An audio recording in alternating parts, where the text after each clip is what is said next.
You may not know it, but this week is National Pulmonary Rehab Week. And joining us this morning with more details on how you can improve your lung function is Alan Lewis from the CHI Memorial. And Alan is the Director of Cardiopulmonary Rehab at CHI Memorial. Alan, welcome back. Morning, Chip. You were here last month talking about cardiac rehab. Now we're here talking about pulmonary rehab.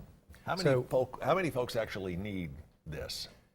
Well, first off, number one cause of death is cardiac. The second cause of death in the United States is cancer. The third cause is lower respiratory diseases. Right. And it's a large number.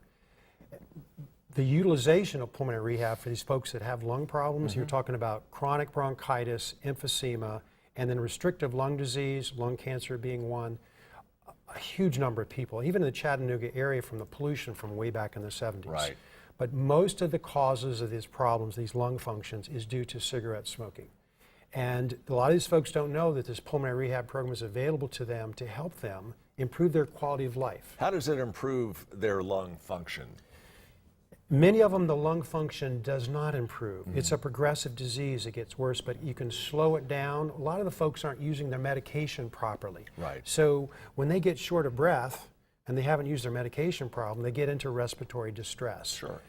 When they try to do physical activity, they get short of breath and it scares them and they avoid exercise, which is the one thing that would help them. Yeah. So coming into a pulmonary rehab program, one, we have to define how severe is their illness. There's a spirometry test. Most people have had at least once where they pinch your nose and you take a big breath and you blow into a device and see how much air will come out of your lungs. Well, if you trap air, it's not going to come out very fast. So that's an indication that you're trapping air by how quickly it comes out in the first second. So if you meet the criteria based on your trapping air and you come into pulmonary rehab, we teach people to start using their diaphragm. They stop using their diaphragm. They breathe up here from their shoulders. Right. And they need to breathe from not their rib cage, from their diaphragm. They also need to learn how to exhale. You know, professional athletes, good athletes, are taught how to breathe correctly, using their diaphragm, controlling their breathing. Just like musicians and singers. Exactly, like musicians and singers. So we try to teach them how to breathe more efficiently, and they recover faster so they can exercise, they get shorter breath, they stop, recover, and they do it again. And they accumulate 5, 10, 15 minutes, and they can get 30 minutes of aerobic exercise, and we do resistance training just to build up their respiratory muscles. We do weightlifting. These folks make amazing progress. They come in on 4, 6 liters of oxygen per minute. They go out on 2 or 1 or none. Wow. So we help them get off. And so the best medicine is actually exercise. But it's hard to do on your own when you have trouble breathing.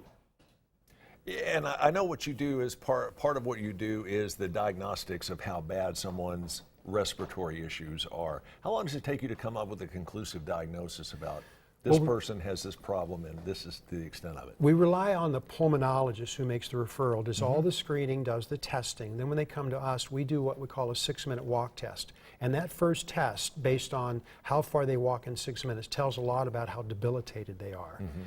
What we like to see is a huge improvement. Either they don't stop and rest as much, or they walk farther, which means they walk faster. And if they do, they improve their quality of life. We also teach them how to change what they do at home.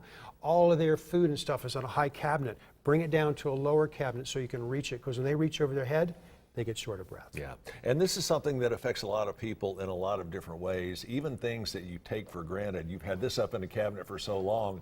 Well, why not bring it down here, make your body work more streamlined, if you will? Right. They don't manage their oxygen well. They go to Walmart, they go to some grocery store, and they run out of oxygen.